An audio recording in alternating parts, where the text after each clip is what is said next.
mom told me not to marry him, then admitted she dated his dad in high school. I never thought I'd share this with anyone outside my closest circle, but I guess that's what Reddit is for, spilling secrets you can't keep inside anymore. If you had told me 2 years ago that my wedding plans would tear open a hidden piece of my mom's past and completely flip my life upside down, I would have laughed in your face. But here I am, typing out the story of how I ended up marrying a man whose father once broke my mom's heart in high school, and how everything eventually fell apart in ways I'm still trying to piece together. I'm posting this because I need to get it off my chest, and maybe somewhere out there someone can relate, or at least keep me from feeling like I've been living in a soap opera I never signed up for. My name is Taylor. I'm 25 now, and until recently, I was the kind of daughter who believed she knew almost every detail of her mom's life. My mom's name is Michelle, and she raised me on her own from the time I was 3, after my dad left without much of an explanation. Growing up, I assumed my mom was just exceptionally cautious. The sort of person who worried about everything from my friends' driving habits to whether I'd catch a cold if I went outside with wet hair. She was my hero, the stable anchor I always relied on, and I honestly thought I knew her better than anyone else in the world. Then I met Jason. He wasn't a total stranger. We'd gone to the same university but never really crossed paths until a year and a half after graduation, when we randomly found ourselves sitting next to each other at a coffee shop. I remember it was one of those rainy afternoons that trap you inside, making you want to just sit there with a latte and a book. I noticed him scrolling on his phone, occasionally glancing around like he was waiting for someone. Eventually, we exchanged a few words about the terrible weather. By the time the storm passed, I realized I'd been talking to him for a solid hour. It felt like I'd known him forever. From that day on, we started meeting up regularly, sometimes for coffee, sometimes for a quick lunch if we were both free during the week. It turned out we had a lot in common. We loved the same type of cheesy 90s action flicks. We both adored road trips through random small towns, and we'd each grown up without a close relationship to our dads. He told me his parents had divorced when he was around 12, and that he rarely spoke with his father, Mark, who had moved out of state. I told him my own story. My dad left when I was 3, and I barely even remembered the man. Jason was unlike anyone I'd ever dated. Actually, it didn't feel like dating at first. It felt like two old friends reconnecting after many years. He had this calm, collected vibe, and when he laughed, it was like the entire world became brighter. I felt safe with him, which was huge for me, considering how guarded I usually am. Before long, we went from casual meetups to an official relationship, and honestly, everything felt right. Mom was the only family I was close to, so once things got serious, I knew I had to bring him home to meet her. I set up a small dinner at my apartment. Mom arrived earlier than Jason, so I could talk her through all the reasons I really liked him. But from the moment he walked through the door, I sensed a tension in the air I'd never felt before with my mother. She was cordial, yes, but there was something guarded in her eyes, a stiffness that was nothing like the warm smiles she'd offered my past boyfriends. Jason, being polite, tried to make conversation, cracking a few jokes, asking her about her job. Mom nodded and responded in short phrases. I brushed it off as her being protective, or maybe having a bad day at work. But as weeks went by, it didn't get better. Mom would ask me odd questions about Jason, like, "He doesn't remind you of anyone?" Or, "You sure you know his family background?" The strangest part was, when I tried to show her pictures of Jason's relatives, including one I'd found of him with his dad and stepmom, Mom clammed up. She almost looked afraid. It was such a bizarre reaction that I actually pulled her aside one day and asked if she recognized someone in those photos. She just shook her head too quickly and said no, then changed the subject. I should have known then something deeper was going on, but I chalked it up to her typical overcautious nature. I was used to her saying things like, "Don't jump into any relationship too fast," or "People change when you least expect it." But it didn't feel like the usual motherly advice. It felt weighted. I asked Jason if he'd noticed my mom's weird vibe, and he said, "Maybe she just needs time to see I'm not a threat." He was patient and kind, never pressuring me to solve the tension immediately. We continued building a life together. After about a year, we decided to move in with each other. My mother didn't outright forbid it. She had never been that type. But she gave me this sad look and said, "Please, Taylor, just be careful. Something about this doesn't sit right." I told her I loved her, but that I was an adult and had to live my own life. She nodded, but the worry in her eyes never really disappeared. Living with Jason was as wonderful as I'd hoped. Sure, we had small arguments about laundry or groceries, but the big picture was everything I wanted. I felt like I had found the person I could share the rest of my life with. So when he got down on one knee in the middle of our tiny living room, holding a small ring box and looking more vulnerable than I'd ever seen him, I didn't hesitate for a second. I said yes. I called my mom that night, expecting her squeals of excitement. Instead, she went silent for a painfully long moment. Then she said, "Honey, please don't rush this. I don't think you know everything you need to know. I'm begging you to reconsider." Her words were so uncharacteristic. My mother had always wanted to see me get married someday. And here she was, sounding almost desperate. I asked why, and she just mumbled something about wanting the best for me, then hung up. That was when I realized something truly big was off. The next weekend, she came over with her old photo albums. She looked exhausted, like she hadn't slept in days. She set them on my coffee table, flipping through pages of her teenage years. I saw pictures of her at 16 or 17, smiling next to friends I didn't recognize. And that's when I noticed a tall, lanky boy standing beside her in multiple photos. He had a cocky grin and an arm slung around her shoulder. "That's Mark," she finally said, pointing to him. "We dated in high school." I froze because that name rang a bell. Jason's father was Mark. My brain did a quick check. How many Marks could there be in the world? But Mom answered my unspoken question right away. "Taylor, your fiance's father is the same Mark I dated decades ago. The Mark who cheated on me and broke my heart, who left me with more wounds than I could count." Boss, I must have stared at her for a full minute, because she reached out and touched my arm, saying softly, "I'm sorry I never told you." I didn't realize who Jason was until I saw that old photo on his phone of him and his dad. I recognized Mark immediately. "That's why I wanted you to stay away from him." Yas. My entire reality tilted. I tried to reassure myself that this was just some cosmic coincidence, that it didn't have to change how I felt about Jason. I managed to stammer something along those lines, but Mom was shaking her head, tears in her eyes. "I see so much of Mark in him," she whispered, "and it scares me. You don't understand what Mark was like. He was reckless, he lied, he cheated, and he never admitted a thing until it was too late." I felt sick to my stomach. I remembered times Jason would go out with friends for drinks and come back late, ignoring his phone. I'd brushed it off. I remembered him telling me how disappointed he was in Mark, how Mark's serial cheating led to multiple divorces, and how Jason wanted nothing to do with his dad's toxic ways. According to Jason, he'd always hated seeing how his dad treated women. So maybe he was the complete opposite. Mom begged me to reconsider the wedding. I refused. I confronted Jason with the whole story, and he looked so hurt and confused. He said, "I had no idea your mom was the girl my dad dated in high school. He's never talked about that. I promise I'm not like him." Jason even admitted that Mark was a pretty bad father, that he never gave Jason a real role model. But Jason was sure the cycle ended with him, that he'd never do the things his dad did. I believed him because that was the Jason I knew. Kind, gentle, searching for stability. Time marched on. We started making wedding plans, picking out a venue, figuring out a guest list, talking about a honeymoon. My mother's negativity grew sharper. She started refusing to discuss the wedding at all, claiming she wouldn't come. It broke my heart. But I was convinced she was letting her old baggage ruin my future. And yes, a small part of me worried. What if she's right? But I shook off that voice. My love for Jason was too strong to back down. Meanwhile, Jason had an idea. Maybe we should have a sit-down conversation with Mark and my mom so they could talk through the past.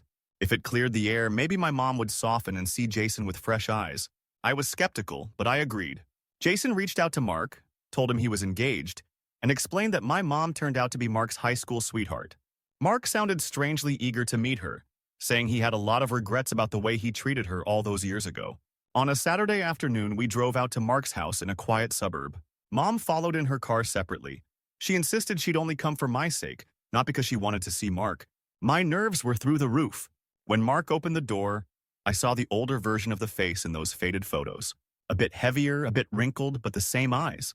He shot my mom a look of remorse I never expected. She looked like she wanted to be anywhere else in the universe. He started talking about the past, saying he never forgot how cruel he'd been, how he messed up with her. He apologized, saying he'd spent years regretting his mistakes. My mom stood there, arms crossed, barely making eye contact. She asked him some pointed questions. Why cheat on me? Why lie to me? Do you have any idea what you put me through? Mark answered with as much honesty as he could muster, saying he was young and stupid, that he didn't even know who he was back then. He also said something that moved me. I don't want our kids to suffer because of my mistakes. I know I screwed up, but Jason is his own person and he loves your daughter. Don't let my past define their future. I was ready to cry because, for the first time, I thought maybe my mom would see that Mark's regrets didn't have to bleed into my marriage. But the moment he finished, she turned to me and whispered, "I can't do this. I can't watch history repeat itself." I'm sorry, Taylor. Then she stormed out, leaving me torn between chasing after her and staying to reassure Jason that everything would be fine. I did follow her, finding her by her car, tears streaming down her face. She told me she couldn't handle seeing Mark again, that he made her relive every humiliating memory she had tried to bury. I can't just turn it off and pretend it's okay, she sobbed. I don't trust him. And I don't trust Jason not to turn out like him. I argued that Jason was different, that people aren't carbon copies of their parents. She just shook her head, saying she'd pray she was wrong but that she couldn't support the wedding. The day I got married was both magical and painful. Jason and I kept it small, only about 30 people. Most of my relatives lived far away and Mom refused to come. At least she claimed she wouldn't. But in the middle of the short ceremony, I spotted her lingering at the back of the room, hands clasped, eyes full of tears. I barely managed to keep from sobbing when I saw her. I wanted to run and hug her, but she disappeared before I could even speak to her. It meant a lot just knowing she'd come to see me, even if she couldn't make herself stay. Jason and I went on a short honeymoon, thinking we'd settle back in afterwards, find a rhythm as newlyweds, and maybe, over time, my mom would come around. For the first few months, things were good. Sure, we missed having her in our lives, but we figured she needed space. And at home, we were happy in that newlywed bubble, cooking together, joking about the future, talking about one day buying a house with a backyard. But after a while, cracks started showing. Jason began staying out later with his friends from work. He'd claim it was just happy hour, but sometimes he'd stumble back drunk at 2 in the morning. I'd worry sick, texting and calling, getting no reply. When he finally walked in, he'd be annoyed that I was up waiting for him. One night, I tearfully confronted him. Please, I just need to know you're okay. I'm not trying to be controlling. He mumbled that it was no big deal, that I was blowing things out of proportion. I started flashing back to all the warnings my mom had given me. Was this behavior some genetic or learned trait passed down from Mark, or was Jason just letting loose? Something lots of guys might do in their 20s. I tried to keep calm, but a seed of doubt had planted itself in my mind. The tension mounted. We'd get into arguments about his nights out, about why he wouldn't answer his phone. He'd say, "God, Taylor, give me some space." And I'd snap back that being married meant taking responsibility for how your actions affect your spouse. We started drifting. We could still share sweet moments, laughing over a funny show or remembering our early days together. But it was becoming more and more overshadowed by arguments and suspicion. One night, he came home with lipstick on the collar of his shirt. He tried to laugh it off, claiming a female coworker hugged him to say goodbye at a bar, and maybe she left a smear. I stared at that shirt for the longest time, not sure if I believed him. At some point, I reached out to Mom crying about my worries. She arrived at my doorstep hesitant, like she expected me to slam the door in her face. But I pulled her into a hug. She looked around at the half-unpacked boxes from our recent move to a slightly bigger apartment, took in the messy living room and said, "Are you okay?" That opened the floodgates. I told her everything. How the arguments were escalating, how Jason was starting to resemble the father he claimed to hate, how lonely I felt in my own marriage. Mom listened, tears brimming in her eyes. She apologized for not being there sooner, for letting her fears get in the way of supporting me. She didn't say, "I told you so," which I respected. Instead, she just asked, "What do you want to do?" I didn't know, because despite everything, I still loved Jason. I didn't want to give up on him if there was a chance he could turn things around. But another part of me wondered if I was sacrificing my sanity trying to fix someone who might not want to be fixed. Things hit a breaking point when Jason didn't come home one night at all. No texts, no calls, just total radio silence. He showed up the next morning, looking tired and defensive, muttering something about crashing at a friend's place. That turned into the biggest fight we'd ever had. I accused him of cheating. He screamed that I was paranoid and clingy. By the end, he grabbed his jacket, slammed the door, and left.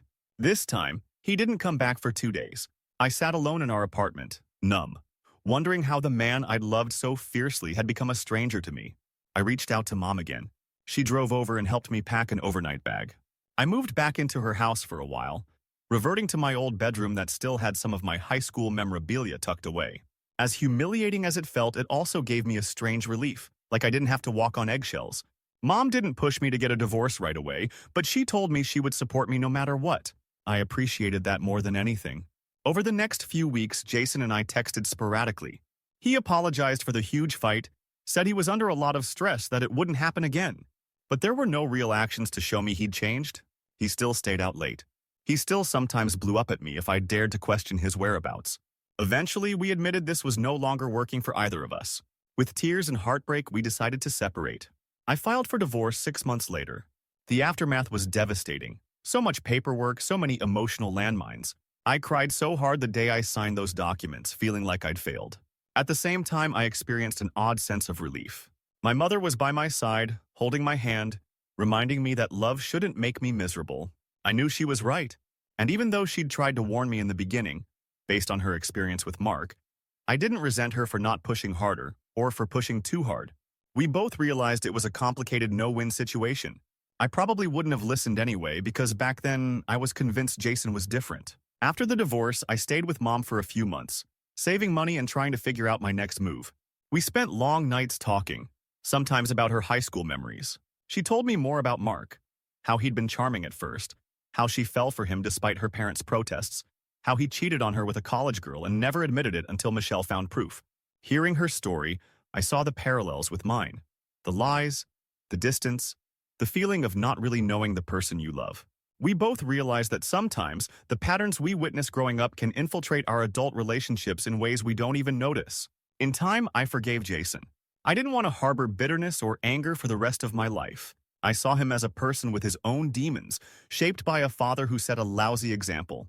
Whether that absolves him is debatable, but I do think he needs help to address his issues. I hope one day he finds it, if only so he doesn't keep repeating this cycle.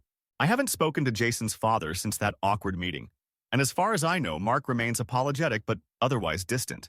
I hope he too can find some peace in his later years. As for Mom and me, we've rebuilt our relationship. We went through a long period of emotional distance, but we've come out stronger for it. She confessed that seeing me walk down the aisle towards someone who reminded her of her biggest heartbreak was torture, but she also regrets not trusting that I needed to find my own path. I told her that, even though it ended painfully, I'm glad I followed my heart. Otherwise, I'd always wonder if I'd missed out on real love just because someone tried to warn me away. My mother's biggest lesson is that parents can love their children fiercely, but children still have to make their own mistakes. Right now, I'm living in a small one-bedroom apartment across town from my mom. I visit her often, and sometimes we'll spend Sunday afternoons reminiscing about all the twists of fate that led me here. She's finally admitted that, in a strange way, this whole ordeal allowed her to find closure about her past with Mark. She used to carry that anger and hurt like a shield, but now she's found some peace too. I'm beginning to let go of the sadness and regrets, focusing on building a more stable, grounded life for myself. Sometimes people ask if I regret marrying Jason at all. I tell them no. I learned so much about love, about trust, about my own boundaries.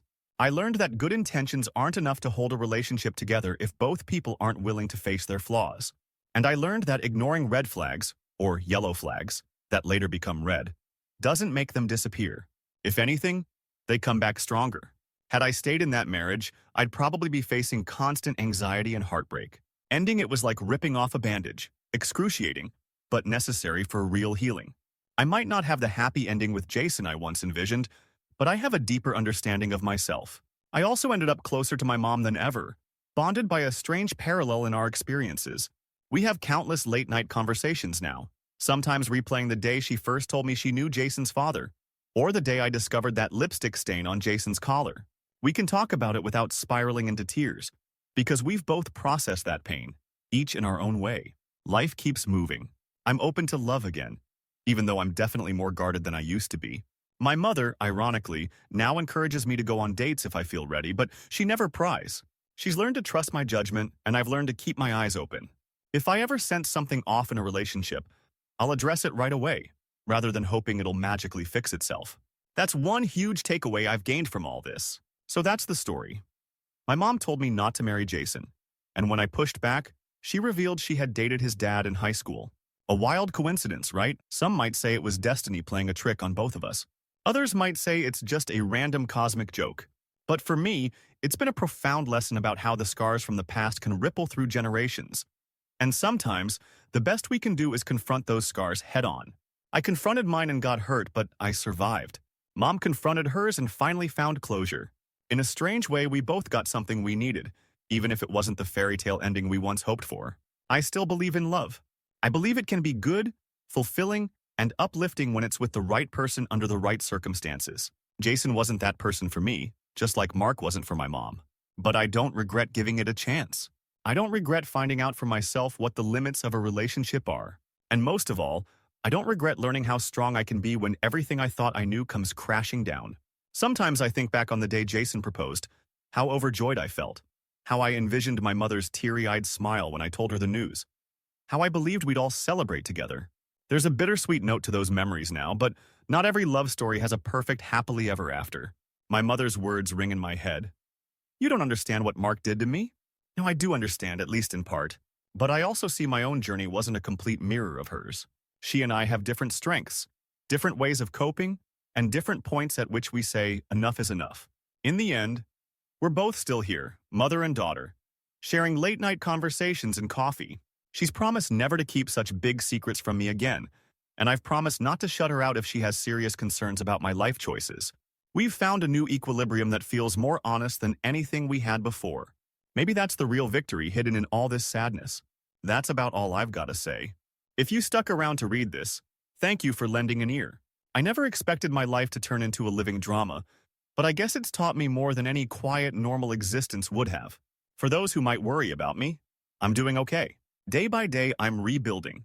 My mom and I are strong, united, and ready for whatever the future might bring. Hopefully minus any more wild revelations about who dated whose father.